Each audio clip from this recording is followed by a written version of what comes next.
very grateful that we have the opportunity to present the European Cybersecurity Competence Center. It's a new EU institution here in Bucharest at the Polytechnica. The ECCC has been created in 2021, but we are still not completely independent, so we are working to become fully autonomous by the end of this year. And what do we do as an impact on the security of Europe, as an impact on the security of the critical infrastructure, and as an impact on the industrial policy of the European Union? We are basically created with three objectives, with three goals.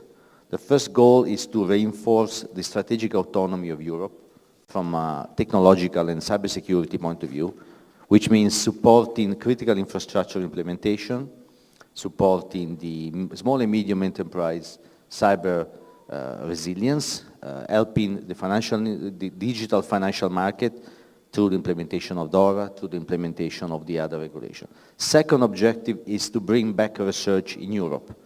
Research in cyber and IT is mainly in other countries, in the US, in Asia. What we want to do is create the possibility for our company to come back to Europe. Third objective is to make our company more competitive on the international market. So we have this objective in mind, and we'll do this in three ways. First, we set the strategic agenda. So our center is responsible, together with the member state, today we have someone from the Romania Digital Agency, together with the member state agency, we create the strategy. We decide where the investments are going to be in the next 3 to 5 years.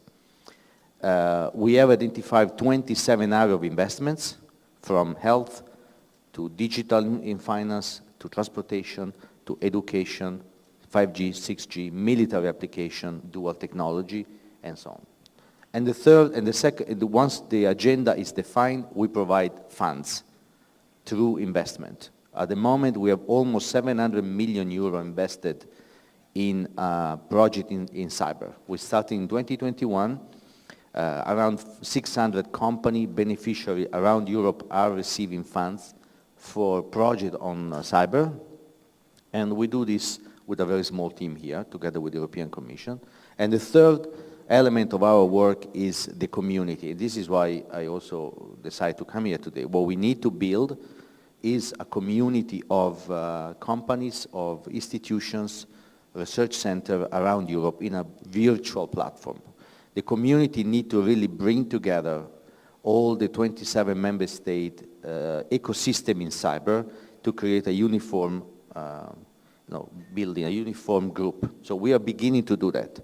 It's still ongoing, the process. We will continue in 2025. Romania plays a key role. Romania has a lot of IT professionals, a lot of ideas. The digital ecosystem is very dynamic.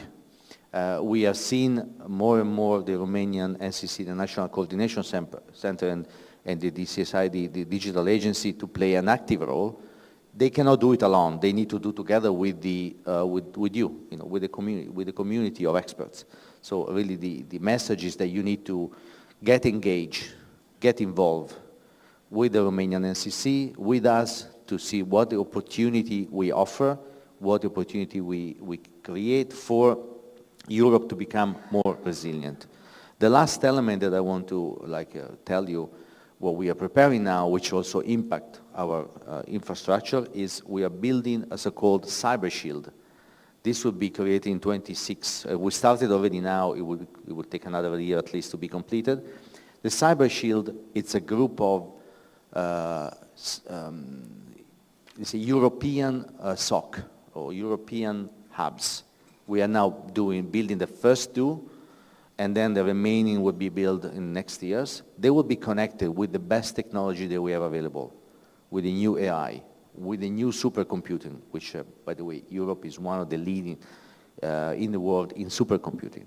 Supercomputing, 6G connection, AI technology behind. This will create really a common shield around all our critical infrastructure to defend us from foreign attack, to defend us from attacks to our economy. We're just beginning.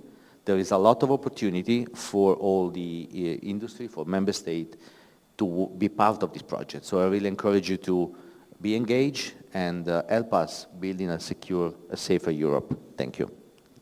Thank you very much. What do you think the main challenges are for building this ecosystem you mentioned? Yeah, thank you. Well, the biggest challenge is there is no, it's a sector of the industry which has not been particularly open. You know, in some member state, there is a very different approach. Some member states have a very national influence, so let's government influence on how cyber industry is regulated.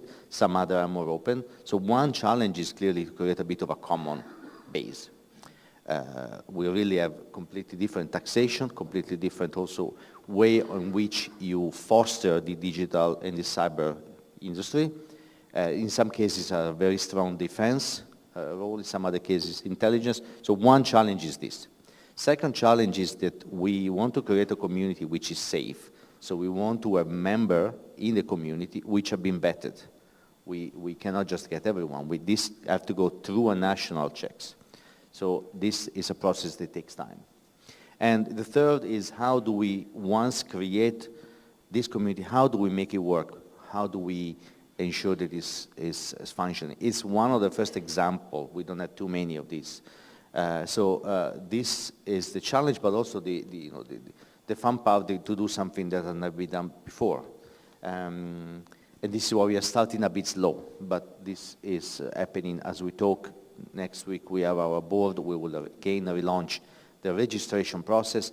If you look about, I'll take the case of Spain. I was recently, there are more than maybe 2,000 companies registered in the national community.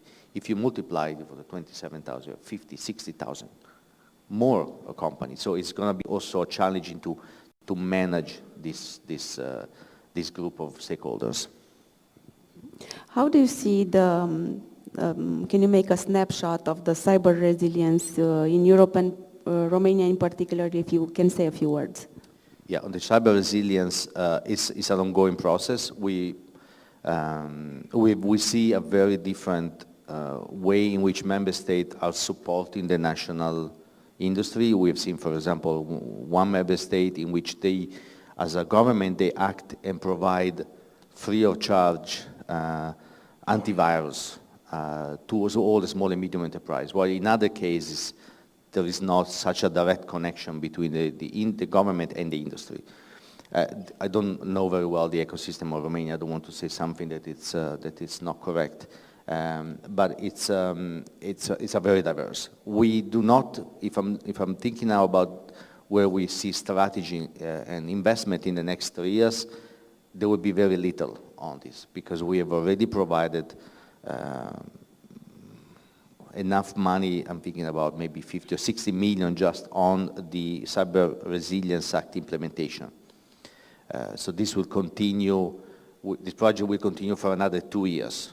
While we implemented 25-27 budget. So the challenge there is how do we identify the risk and how do make sure that we distribute the funds to all the small and medium companies. This is why the national interface is essential. We as a European institution cannot reach all the small and medium enterprises or the micro enterprises around Europe. We can only do through the national branch.